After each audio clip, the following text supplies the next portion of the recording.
Сайн бацхан үзэгчдээ өнөөдрийн сэдв эхэлж байна. Монгол дахь нэгдсэн үндэсний байгууллага 11-р сарын 25-наас 12-р сарын 10-ны өдрийг гендерт суурилсан хүчирхийллийн эсрэг 16 хоногийн аян болгож зохион байгуулж байгаа. Энэ хүрээнд бид бүхэн Монголын нэгдсэн үндэсний байгууллагын Монгол дахь суурин зохицуулагч Тапан Мишратай уулзаад байна. Сайн байна уу? Маш их баярлалаа. Халима. Намайг ярилцлаганд орж оролцуулж байгаад маш их баярлалаа. Цаг гаргаан хүрэлцэн ирсэнд баярлалаа. Гендерт суурилсан хүчирхийллийн эсрэг 16 хоногийн аян болон гол зорилго нь юу болох талаар мэдээлэл өгөөч. Гендерт суурилсан хүчирхийлэл бол дэлхийн нийтийн тулгамдсан асуудал болоод байна. Гендерт суурилсан хүчирхийлэлтэд тэмцэх 16 хоногийн аян нь эмэгтэйчүүдийн эсрэг хүчирхийллийг устгах олон улсын өдөр буюу жил бүрийн 11-р сарын 25-наас эхлэн 12-р сарын 10-ны хооронд дэлхийн нийтээр өрнөдөг аян юм. Аянаар охид эмэгтэйчүүдийн эсрэг хүний эрхийн маш ноцтой зөрчил болох гендерт суурилсан хүчирхийлэл амь бөхтөө оршсоор байгааг онцлон үүнтэй тэмцэх санаачлагыг өрнүүлдэг. Анх 1991 онд эмэгтэйчүүдийн дэлхийн манлайллын хүрээлэнгээс эхлүүлсэн энэ санаачлагад дэлхийн нийтээр нэгдсэн үндэсний байгууллага болон бусад хамтрагч тал байгууллага хувь хүмүүсийг татан оролцуулж охид эмэгтэйчүүдийн эсрэг хүчирхийллийг устгах, урьдчилан сэргийлэх, мэдээлэл сурталчилгаа өрнүүлж ирсэн юм. Монгол улсад гендерт суурилсан хүчирхийллийн эсрэг 16 хоногийн аяныг хүчирхийллийн эсрэг үндэсний төв 1997 онд анх эхлүүлсэн. Өнгөрсөн хугацаанд аян нь өргөн хүрээг хамран нөлөөллийн хүрээгээ тэлэн жил бүр амжилттай өрнөдөг гол арга хэмжээний нэг болоод байгаа. Гендерт суурилсан хүчирхийллийн аяныг 1997 оноос хойш жил бүр өөр сэдвтэйгээр зохион байгуулж байгаа шүү дээ. Энэ жилийн тухайд охид бүсгүүчүүд хаач байсан аюулгүй байх ёстой. Хинч ямар нэг шалтгаан хэлэх ёсгүй гэсэн уриатай байгаа. Энэ талаар та хэлж өгөөч. Аянд нэгдсэн үндэсний байгууллагын суурин зохицуулагч, мөн нэгдсэн үндэсний байгууллагын хүн амын сан болон нэгдсэн үндэсний байгууллагын бусад төрөлжсөн байгууллагад Монгол улсын төрийн байгууллагууд, Монгол улсад суугаа дипломат албаныхан, хөгжлийн түншүүд, хэвлэл мэдээлэл, иргэний нийгмийн байгууллагууд өргөнөөр нэгдэн гендерт суурилсан хүчирхийллийг устгахын төлөө дуу хоолойгоо өргөн хамтын хүчин чармаалтаа нэгтгэн ажилладаг. Зөвхөн гендерт суурилсан хүчирхийлэл гэлтгүү гэр бүлийн хүчирхийлэл жил ирэх тусам нэмэгдэж байгааг та харж байна. Та баримтаас харахад эмэгтэйчүүдийн бараг 60% нь амьдралынхаа туршид ямар нэгэн байдлаар хүчирхийлэлд өртөж байсан. Үүнээс нийт хүн амын 3/1 орчим нь ойр дотны хүмүүсийнхээ хүчирхийлэлд өртсөн байна. Хүйсийн эрхтгч байдлын тухай ярьж байгаа орчин үеийн нийгэмд энэ нь хүлээн зөвшөөрөгдөхгүй гэдгийг хатуу ухуулах хэрэгтэй. Бид үүнийг хүлээн зөвшөөрч төвчж чадахгүй.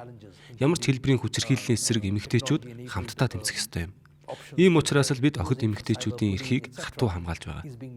Сүүлийн жилүүдэд бидний мэддэг уламжлалт хүчирхийллийн хэлбэрээс гадна техник технологи хөгжихийн хэрээр кибер хэлбэрийн доромжлол, хүчирхийлэл зэрэг технологийн сөрөг үр дагаврууд ч мөн ажиглагдаж байна. Эдгээр асуудлуудад ч мөн бид анхаарлаа хандуулах шаардлагатай. Тийм ч учраас зөвхөн гэр орон, ажлын байр, олон нийтийн газар гэлтгүү, цахим орчинд гээд бүхий л талбарт хүчирхийллийг устгах тал дээр илүү хүчтэй тэмцэхийг хичээж байгаа юм. Монгол дахь гендерт суурилсан хүчирхийллийн өнөөгийн нөхцөл байдлыг тодорхойлбол ямар байгаа вэ? So in terms of the numbers, we see, as I was mentioning to you, that we are seeing an increase in gender-based violence. During the COVID pandemic times, when we had the people in the core houses without going out to work, etc., we found that there was an increased number of Тоон мэдээллүүдээс харахад гендерт суурилсан хүчирхийлэл ковид цар тахлын үед илүү нэмэгдсэн. Учир нь хүмүүс илүү их цагийг гэртээ өнгөрүүлсэн шүү дээ. Цар тахлаас үүдэн хүмүүс ажилдаа явхаа болж сэтгцийн эрүүл мэндийн асуудал, архиталт зэрэг олон асуудлууд нэмэгдэж маш олон сорилттой тулгарсан. Societal well-being, we were trying to be able to find ways to address this. The UN along with the governments. Бид эдгээр асуудлыг шийдэхийг хичээсэн. Нэгдсэн үндэсний байгууллага болон засгийн газар хамтран гендерт суурилсан хүчирхийлэлд өртсөн охид эмэгтэйчүүдэд туслах зорилгоор иргэдэд туслах 17 цэгийг байршуулсан. Ингэснээр хүчирхийллээс үүдэн травматай болсон сэтгцийн эрүүл мэнд нь хэвийн бус болсон охид эмэгтэйчүүдэд туслах боломжтой болсон юм. So in Mongolia there has been good initiatives by the government with the help of the police and other agencies together to address these challenges. Нэг үгээр хэлэхэд Монгол улсын засгийн газар болон цагдаагийн алба, бусад агентлагууд хамтран хүнд үеийг сайн давсан гэж хэлж болно. Мөн 2016 онд гэр бүлийн хүчирхийлэлтэд тэмцэх тухай хууль гаргасан зэрэг эерэг зүйлүүд маш их байгаа. Гэхдээ гендер суурилсан хүчирхийллийн олон сорилтууд байсаар л байна. Монгол улсыг илүү хүчтэй болгоход урт зам хүлээж байна. Бээжингийн конвенц болон тунхагдлаас хойш 30 жил өнгөрч энэ жил Монгол улсад зохион байгуулагдсан шүү дээ. Мөн дэлхийн эмэгтэйчүүдийн чуулга уулзалт ч Монгол улсад зохион байгуулагдсан. This year in Mongolia we also had the World's Women's Forum, Dilking Emektichodun Forum, where we also had the end of the forum, we had a declaration where we talked about gender equality and empowerment and ensuring that human rights of women were Эдгээр хурлуудаар бид гендерийн тэгш байдал, эмэгтэйчүүдийн эрх мэдлийг нэмэгдүүлэх, эмэгтэйчүүдийн хүний эрхийг хангах талаар ярилцаж тунхагласан. Бид эмэгтэйчүүдийн эрх нэр төрийг ямар ч маргаангүйгээр тунхаглах шаардлагатай. Бээжингийн конвенц олон улсын эмэгтэйчүүдийн чуулга уулзалтуудын үеэр гендер суурилсан хүчирхийллээс гадна эмэгтэйчүүдийн нэр төр, гендерийн тэгш байдал, эмэгтэйчүүд эрэгтэйчүүдтэй адил түвшинд ажил хөдөлмөр эрхлэх боломжийг нь бүрдүүлж, үнэлэгдэх нийгмийг бүтээхэд Монгол улс үлгэр жишээ ус болж чадна гэдгийг тунхагласан. Иймд хүртээмжтэй, тогтвортой хөгжлийг бид тэсэн ядан хүлээж байна. Одоогийн нийгэмд гендер суурилсан хүчирхийлэл огт байх ёсгүй. Бид гендерийн тэгш байдал, эмэгтэйчүүдийн мэдлийг нэмэгдүүлэх, эмэгтэйчүүдийн хүний эрхийг хангах талаар ярилцаж тунхагласан. So in this way of inclusive and sustainable development, we're looking forward. Gender-based violence has no place in the current society. Монгол дахь гендерт суурилсан хүчирхийллийн өнөөгийн нөхцөл байдал бүс нутгийн бусад орнуудтай харьцуулахад ямар байгаа талаар мэдээлэл өгөөч. So as I said, globally this is a prevalent norm. Again, this is nothing Гендерт суурилсан хүчирхийлэл бол зөвхөн Монгол төдийгүй дэлхийн нийтийг хамарсан том асуудал. problematic about Mongolia. Гэхдээ Монгол улсад хийгдсэн гендерт суурилсан хүчирхийллийн үндэсний судалгаагаар 15-аас 49 насны эмэгтэйчүүдийн 57.9% нь амьдралынхаа туршид хүчирхийллийн ямар нэгэн хэлбэрт өртсөн гэсэн бол 31.2% нь дотны хамтрагчийн үйлдсэн бие махбодын болон бэлгийн хүчирхийлэлд хамгийн багадаа нэг удаа өртөж байсан гэдэг. Түүнчлэн эмэгтэйчүүдийн 14% нь 15 наснасаа эхлэн дотны хамтрагч бус хүний буюу бусдын зүгээс үйлдсэн бэлгийн хүчирхийлэлд өртсөн гэсэн бол судалгаанд оролцсон бүх эмэгтэйчүүдийн 10.7% нь 15 нас хүрээгүй хүүхэд байхдаа бэлгийн хүчирхийлэлд өртөж байсан гэсэн байна. Тиймээс Монгол улсын тухайд охид эмэгтэйчүүд гендер суурилсан хүчирхийлэлд асар их өртөж байгаа нь харагдаж байна. Тоо баримтуудаас харахад буурах биш өсөж байгаа нь бас сэтгэл зовоож байгаа юм. Үүнийг бүрэн устгаж зогсоохын тулд бид Монгол улсын засгийн газар, иргэний нийгмийн байгууллагууд болон залуучууд гээд нийгмийн бүхий л хэсгийнхнийг нэгдэхийг уриалж байна. Монгол улс гендерт суурилсан хүчирхийллийн сорилтыг бүрэн шийдэж, гендерийн тэгш байдлыг хангах, охид эмэгтэйчүүдийн эрх мэдлийг нэмэгдүүлэх зэрэг 5 зорилгын хүрээнд үлгэр жишээ орон болж чадна гэдэгт би итгэлтэй байна. By completely addressing the challenges of gender-based violence. Нэгдсэн үндэстний байгууллага 16 хоногийн энэхүү аяныг дэлхийд даяар ялангуяа Монгол улсад зохион байгуулж сурталчлахад ямар үүрэг гүйцэтгэдэг вэ? Нэгдсэн үндэсний байгууллагын хүн амын сан жил бүр энэхүү аяныг зохион байгуулахад тэргүүлэх үүрэг гүйцэтгэн ажилладаг. Тиймээс бид энэ асуудлыг төрийн дээд түвшинд хүргэж, телевиз, олон нийтийн сүлжээ зэрэг олон төрлийн хэвлэл мэдээллийн хэрэгсэл болон арга хэмжээнүүдээр дамжуулан залуучууд, иргэний нийгмийн байгууллагууд болон бусад монголчуудад уриалах арга хэмжээг зохион байгуулдаг. Эдгээр мессежийг илүү түгээж гендерт суурилсан хүчирхийллийг устгахад хувь нэмрээ оруулахын тулд нийгмийн бүх хэсгийг татан оролцуулах хэрэгтэй. Нэгдсэн үндэсний байгууллагын үүрэг бол эдгээр үйл ажиллагааг зохион байгуулах явдал юм. Сая дурдсанчлан бид Монгол улсад сүүлийн 7 жилийн хугацаанд маш идэвхтэй ажиллаж үр дүнг нь харж байна. Нэг том жишээ бол Монгол улс гэр бүлийн хүчирхийлэлтэд тэмцэх тухай хуулийн шинжилсэн найруулгыг 2016 онд баталсан. Нэгдсэн үндэсний байгууллагаас шаардлагатай судалгаа, шинжилгээ, мэдээллийн сан байгуулах, салбар дундын зохицуулах механизмыг дэмжих, хүчирхийллийн хохирогчдыг хамгаалах 17 нэг цэгийн үйлчилгээний төвийг байгуулах ажлуудаар дамжуулан Монгол улсын засгийн газарт хуулийн хэрэгжилтийг хангахад нь дэмжлэг үзүүлж ирсэн. Мөн дээрээс нь Монгол улсын засгийн газрыг технологид суурилсан хүчирхийллийн эсрэг илүү дөрвтэй арга хэмжээ авч ажиллахыг уриалж байгаа. Бид охид эмэгтэйчүүдийг цахим орчинд хүчирхийлэлд өртөхгүй байх тал дээр анхааран ажиллаж байна. Гендер суурилсан хүчирхийлэлд өртсөн хохирогчдын асуудлыг шийдэх нь шийдэл биш юм. Бид илүү урьдчилан сэргийлэх тал дээр анхаарч ажиллах хэрэгтэй. Үүний тулд боловсролын системээр дамжуулан хүүхэд залуусыг бага наснаас нь эхлэн сургуульд нь эрэгтэй эмэгтэй хүмүүс эрэгтэгш ямар нэгэн хүчирхийлэл байж болшгүй зүйл гэдгийг ойлгуулах нь чухал юм. Энэ бол гендер суурилсан хүчирхийллийн эсрэг урьдчилан сэргийлэх хамгийн чухал алхам. Дараагийн алхам бол гендер суурилсан хүчирхийлэл үйлдсэн этгээдэд хатуу арга хэмжээ авах хэрэгтэй. Гендер суурилсан хүчирхийлэл бол байж болшгүй зүйл. Хүчирхийлэл үйлдвэл хатуу шийтгэл хүлээдэг гэдгийг нийгэмд илүү ойлгуулах шаардлагатай. Гендер суурилсан хүчирхийллийн гэмт этгээдүүд шийтгэл оногдуулах илүү хатуу тогтолцоогоор нэвтрүүлэх хэрэгтэй бөгөөд ингэснээр эдгээр гэмт этгээдүүд эмэгтэйчүүд охидын эсрэг хүчирхийллийн гэмт хэрэг үйлдэхээс урьдчилан сэргийлэх дахин давтагдахаас сэргийлж чадах юм. Энэ жилийн аян нь Бээжингийн тунхаглал үйл ажиллагааны хөтөлбөрийн 30 жилийн хүрээнд охид эмэгтэйчүүдийн эсрэг хүчирхийллийг тасан зогсооход нэгдийн аяны хүрээнд 2024 оны дэлхийн эмэгтэйчүүдийн чуулга уулзалтаас гаргасан Улаанбаатарын тунхаглал дахь эмэгтэйчүүдийн соёл урлагийн салбараас ахуулаад улс төр болон нийгмийн бүхий салбарт бүрэн тэгш оролцоог хангах, гендерт суурилсан ялгуурлан гадуурхалт, хүчирхийллийг арилгахын эсрэг байх амлалттай бүрэн нийцсэн. Гендерт суурилсан хүчирхийлэлтэд тэмцэх, гендерийн тэгш байдлыг хангах чиглэлээр Монгол Улсын засгийн газрын үйл ажиллагааг Нэгдсэн үндэсний байгууллага хэрхэн дэмжиж ажилладаг вэ? Энэ жил буюу 2024 оны аянаар гендер суурилсан хүчирхийллийн шинэ хэлбэр, тэдгээрээс сэргийлэх талаар мэдээлэл сурталчилгааг өрнүүлэх нөлөөллийн ажлыг чухалчилж, шийдвэр гаргагчдад энэ асуудлын ноцтой байдлын талаар мэдээлэл хүргэхэд чиглэж байгаа юм. Нотолгоонд суурилсан мэдээлэл өгч харилцан яриа өрнүүлэн аяныг цаг үе олсон үр дүнтэй арга хэмжээ болгон идэвхжүүлэхийг бид зорж байна. Мөн бид шийдвэр гаргах төвшөнд эмэгтэйчүүдийн эрх мэдлийг нэмэгдүүлэх зэрэг бусад төсөл хөтөлбөрүүдээр ажилласан. Мөн бид саяхан Койка санхүүжилтээр эмэгтэйчүүдийг сонгуульд бэлтгэх, парламентод элсэх боломжийг олгох төслийг хэрэгжүүлсэн. Үүний нэг томоохон үр дүн бол парламентод эзлэх эмэгтэйчүүдийн хувь 17.2-оос 25% болж нэмэгдсэн. Цаашдаа дараагийн 2 сонгуулийн эмэгтэй гишүүдийн квотыг 30-аас 40% хүргэн нэмэгдүүлж, ингэснээр эмэгтэйчүүд шийдвэр гаргах төвшөнд илүү хүчтэй болж, гендерийн тэгш байдал, эмэгтэйчүүдийн эрх мэдлийг нэмэгдүүлэх таатай орчныг бүрдүүлэхийг баталгааж болно. Улмаар гендер суурилсан хүчирхийллийг устгахад илүү том үүрэг гүйцэтгэнэ гэдэгт итгэлтэй байна.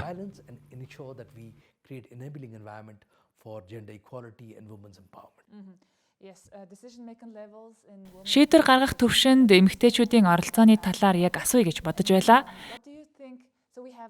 Таны дурдсанчлан Монгол Улсын их хуралд эзлэх эмэгтэй гишүүдийн тоо 25% хүрсэн зэрэг олон амжилтууд байгаа. Ийхүү парламентэд эзлэх эмэгтэй гишүүдийн тоо нэмэгдсэн нь ямар үр дүн авчрах вэ?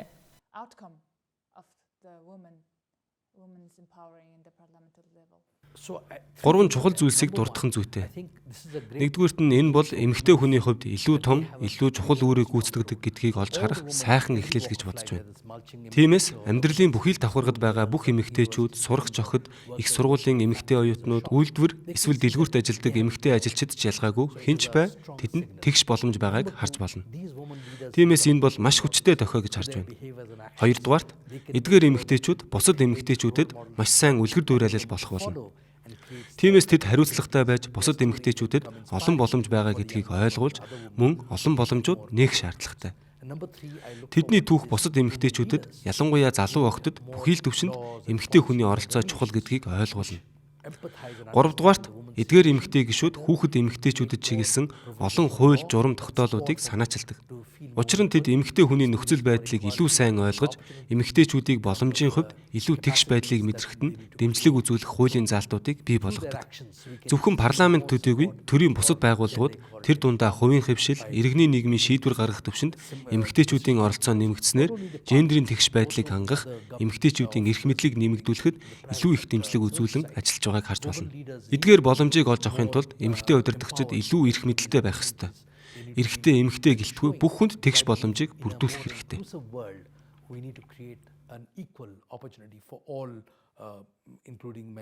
Монгол Улсын эмэгтэйчүүд эрэгтэйчүүдээс илүү боловсралтай гэдгийг маш олон судалгаанд дурдсан байдаг. Гэтэл бодит байдалд эрчүүдээс бага цалин авсаар байна. Энэ нөхцөл байдлыг та юу гэж харж байна вэ? So this is certainly not only in Mongolia, it's a global phenomenon.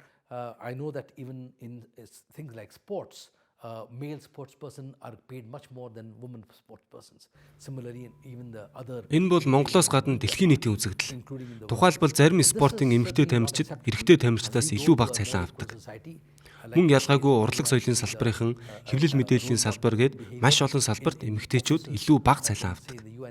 Эрэгтэгч нийгмийг бүтээхэд энэ бол байж боломгүй зүйл юм. Нэгдсэн үндэсний байгууллага нийгмийн хариуцлагын хүрээнд хүүсийн харьцааг чухалчлан үздэг. Монгол дахь нэгдсэн үндэсний байгууллага гэхэд нийт ажилчдын 3/2 нь эмэгтэйчүүд байдаг. Учир нь таны дурдсанчлан Монголд эмэгтэйчүүд илүү өндөр боловсралтай байдаг нь нөлөөлж байгаа. Мөн манайд нийт ажил гориглогчдын 72% нь эмэгтэйчүүд байдаг. Гэсэн хэдий ч энэ нь бүхий л ажлын байранд ийм байдаг гэж хэлж болохгүй. Ялангуяа эмэгтэй мэргэжлийн тоо олон байдаг ч албан тушаал ахих тусам эрэгтэй ажилчид байх хандлага нь түгээмэл байдаг. Тиймээс эмэгтэй ажилчдад илүү боломж олгох хэрэгтэй. Эмэгтэйчүүд гэр орны ажил, хүүхэд асрах гээд олон хариуцлагыг үүрдэг. Тийм ч учраас бид ажлын байранд дах эмэгтэйчүүдийг илүү өөрөөр харах шаардлагатай. Илүү хүртээмжтэй тэгш нийгмийг бий болгохын тулд эрэгтэй эмэгтэй хүмүүсийн сэтгэлгээний өөрчлөлтийг хийх шаардлагатай болно. Эрэгтэй эмэгтэй хүмүүс хоёулаа өөрсдийгөө амьдралынхаа хамтрагч гэж үзэх хэрэгтэй бөгөөд ингэснээр тэд бие биедээ илүү их дэмжлэг үзүүлж цаашдын ажил мэргэжлээрээ өсөх боломжтой юм. Мөн эрэгтэй эмэгтэй хүмүүст ажил эрхлэлт, амжиргааны тал дээр бүх төрлийн тэгш боломжийг олгосноор хүүсийн ялгуурлан гадуурхалтыг үгүй хийх боломжтой. Opportunities that this education that women benefit from is also available to men and boys, and also equal opportunities are given to men and women for all kind of opportunities in terms of employments and livelihoods, so that we do not have any discrimination on the basis of sex and gender.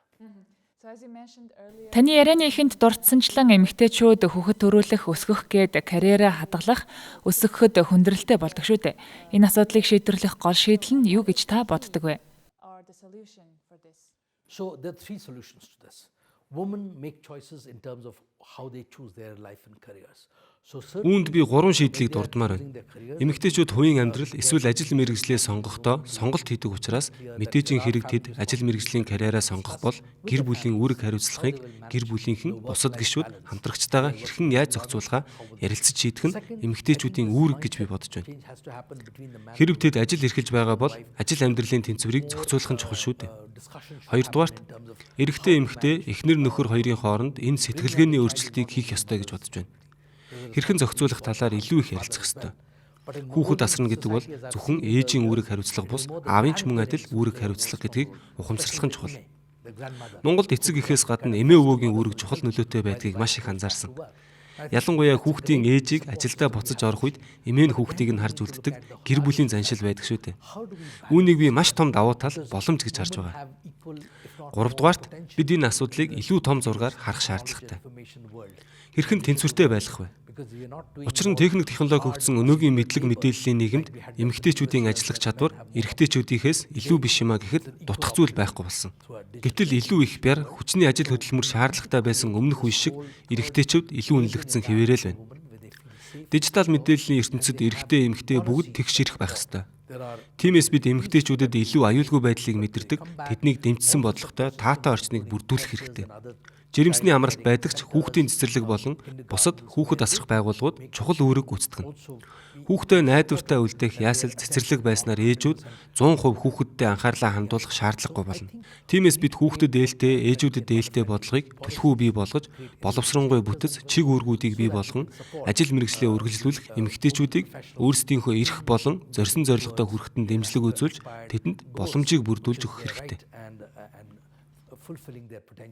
To be in their livelihoods and employment and their potential careers. Гендер суурилсан хүчирхийллийн талаар ярианд эргээд оръё. Та ярианы эхэнд хүчирхийлэлд өртөж байгаа эмэгтэйчүүдийн ихэнх нь гэр бүлийн гишүүн эсвэл хамтрагч нь хүчирхийлсэн байдаг талаар дурдсан. Үүнээс гадна ажлын байранд дах бэлгийн дарамт ч мөн том асуудал болоод байгаа шүү дээ. Манай улсын хувьд одоогийн нөхцөл байдал ямар байна вэ? Мөн одоогийн нөхцөл байдлыг сайжруулахын тулд бид юунд анхаарах ёстой вэ? So in Mongolia, and including in the UN and the workplaces. So let's look at three kinds of situation. One is about gender-based violence, which is prevalent in the society. Монголын одоогийн нөхцөл байдлын талаар 3 зүйлийг дурдж болно. Нэгдүгээрт Монголын өнөөгийн нийгэмд байгаа гендерт суурилсан хүчирхийллийн асуудал. Энэ асуудлыг шийдэхийн тулд Нэгдсэн үндэсний байгууллагын SG5 зэрэг гендерийн эрхтгч байдал болон гендер суурилсан хүчирхийллийн эсрэг олон төсөл хөтөлбөрүүдэд хамрагдах нь чухал. Бид Монгол улсад Spotlight санаачлага зэрэг олон улсад хэрэгжиж байгаа шинэ хөтөлбөрүүдийг хэрэгжүүлж байгаа. Энэхүү санаачлага нь гендер суурилсан хүчирхийллийг устгахын тулд бүх талуудын анхаарлын төвд оруулахад чиглэдэг. Хоёрдугаарт Нэгдсэн үндэсний байгууллага нь засгийн газар болон төсөл хэрэгжүүлэгч байгууллагуудад бэлгийн мүлжлэг, хүчирхийлэл зэрэг хүнд хэцүү тохиолдлуудад чиглэсэн төслийн хэрэгжилт болон ажиллах хүчний тал дээр зөвлөгөө, тусламж үзүүлэн ажиллаж байна. We've seen it in some cases, especially in peacekeeping or humanitarian efforts, where people are giving benefits and they're taking. Бид энхийг сахиулах болон хүний эрхийн олон төсөл хөтөлбөр хэрэгжүүлж байх үеэр Монголд маш олон эмэгтэйчүүд бэлгийн дарамт хүчирхийлэлд өртөж байгааг харсан. Энэ бол хүлээн зөвшөөрөгдөх ёсгүй зүйл юм. 3 дугаарт таны дурдсан ажлын байран дахь бэлгийн дарамт. Нэгдсэн үндэсний байгууллагад бид ажлын байран дахь альва хүчирхийлэл, бэлгийн дарамт, эрх мэдлээ уруулан ашиглах зэргийг төвчих ёсгүй гэдэг маш хүчтэй байр суурийг илэрхийлдэг. Тиймээс бид ажлын байран дахь хүчирхийллийг хүлцэх ёсгүй гэдгийг жил болгон хурал уулзалт, чуулган болгон дээр хүчтэй илэрхийлсээр ирсэн. Мөн ажлын байран дахь гендерт суурилсан хүчирхийлэл, альва төрлийн дарамт, бэлгийн дарамт, эрх мэдлээ уруулан ашиглах зэрэг хүчирхийллийн талаар мэдээлэх бүхэл бүтэн механизм байдаг. Бидэнд PCA буюу эрх мэдлээ уруулан ашигласан эмэгтэйчүүдийг хүчирхийлсэн тохиолдолд мэдээлэх боломжтой бэлгийн хүчирхийллээс урьдчилан сэргийлэх тусгай хөтөлбөр байдаг. Гэхдээ хамгийн чухал нь хүмүүст бэлгийн дарамт хүчирхийллийн талаар зөв ойлголт, мэдлэг олгох юм. Тиймээс бид сургалтын хөтөлбөрүүдээр дамжуулан ажлын байран дахь бэлгийн дарамт бол гал руу гараа хийхтэй адил зүйл гэдгийг үргэлж сануулдаг. Гал руу гараа хийвэл түлхэгдэх учраас гараа бүү хий гэж. Урьдчилан сэргийлэх нь нэгэнт асуудал үүссний дараа шийдвэрлэнэ гэхээс илүү үр дүнтэй шүү дээ. Бид охид эмэгтэйчүүдийн нэр хүндийг хөндлөж тэдний нийгэмд болон гэр бүлдээ эзлэх байр суурийг эрхтэгч байлгах хэрэгтэй. Because we need to really foster the dignity and pride of women and treat them as respectable, equal. Нэгдсэн үндэсний байгууллага нь засгийн газар болон бусад байгууллагуудтай хамтран ажилладаг. Бид зөвхөн ажлын байран дахь бэлгийн дарамтыг устгаа зогсохгүй, ийм тохиолдол гарахаас урьдчилан сэргийлэхийн тулд хамтран ажилладаг. Энэ бүгдээс хамгийн чухал нь хүмүүсийн үзэл бодлыг өөрчлөх юм. Альва гендер суурилсан хүчирхийлэл, бэлгийн дарамт бол хүлцэх ёсгүй гэдгийг ойлгох хэрэгтэй. Хэрвээ ямар нэгэн байдлаар гендер суурилсан хүчирхийлэл, бэлгийн дарамт үйлдсэн бол хатуу хариуцлага тооцох хэрэгтэй. Ингэснээр хүчирхийлэл үйлдсэн этгээдийн ажлын карьераас эхлээд гэр бүлд нь ч хүнд байдалд орно шүү дээ. Ямар үр дагавар хүлээж байгааг мэдэж байгаа хүн тийм үйлдэл гаргахгүй. Эерэг талаас нь авч үзвэл бид бүх эмэгтэйчүүд, эрэгтэйчүүд адилхан аюулгүй, харилцан хүндэтгэлтэй, нэр төрийг эрхэмлдэг тэгш таатай орчныг бүрдүүлэхийг хичээдэг. Охид эмэгтэйчүүд альва гендер суурилсан хүчирхийлэл, бэлгийн дарамтыг бэлгийн дарамтыг хүлцэх ёсгүй бөгөөд үүний эсрэг хүчтэй тэмцэх ёстой гэдгийг би дахин хэлмээр байна.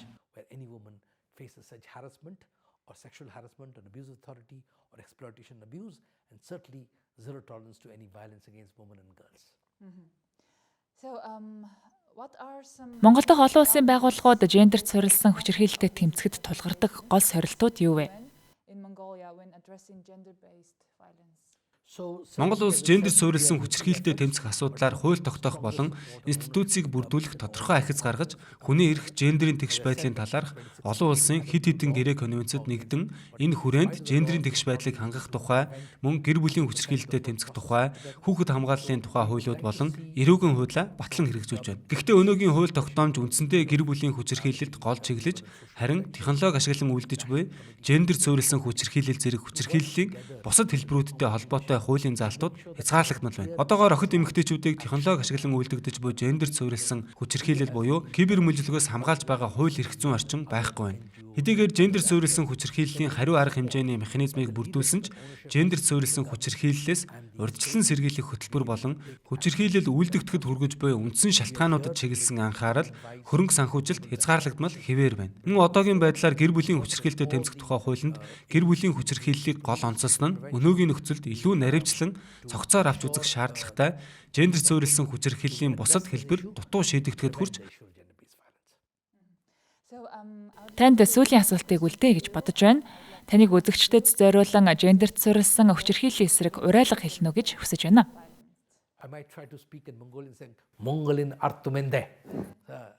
Өнөөдөр Монгол улс бол тогтвортой хөгжлийн хүрээнд хүний эрхийг эрхэмлэж, хүүсийн тэгш эрх тэр дундаа охид эмэгтэйчүүдийн эрхийг дээдэлдэг үлгэр жишээ ус болж чадна гэдгийг Монголын ард түмэндээ хэлмээр байна. Охид эмэгтэйчүүдийн эсрэг гендерт суурилсан хүчирхийлэл бол хүлээн зөвшөөрч болохгүй асуудал юм. Бид бүгд дуугаа нэгтгэж хүчирхийллийг огтхон ч хүлээн зөвшөөрөхгүй гэдгээ илэрхийлэх хэрэгтэй.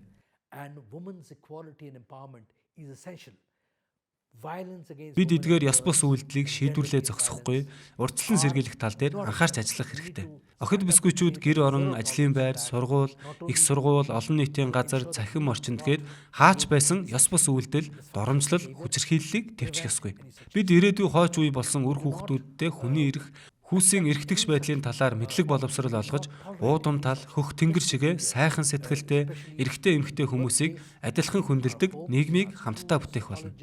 Institutions, public places, we make sure that our children understand that very well and that we create a role modeling behavior so that we are treated. Гендер суурилсан хүчирхийлэл түүх болон ард үлдэх өдөр ойрхон байгаа гэдгийг хэлмээр байна. Тиймээс та бүгдийг энэхүү гендер суурилсан хүчирхийллийн эсрэг 16 хоногийн аянд гар бие оролцож, Монгол улс бол гендер суурилсан хүчирхийллийг үл твчин үүний эсрэг тэмцдэг гэдгээ илэрхийлээсэй гэж хүсэж байна. Нэгдсэн үндэсний байгууллага бол альва хүчирхийллийг твчихгүй. Proud to say as Mongolians, we all stand up together and ensure that gender-based violence is something that we do not accept and we have zero tolerance for.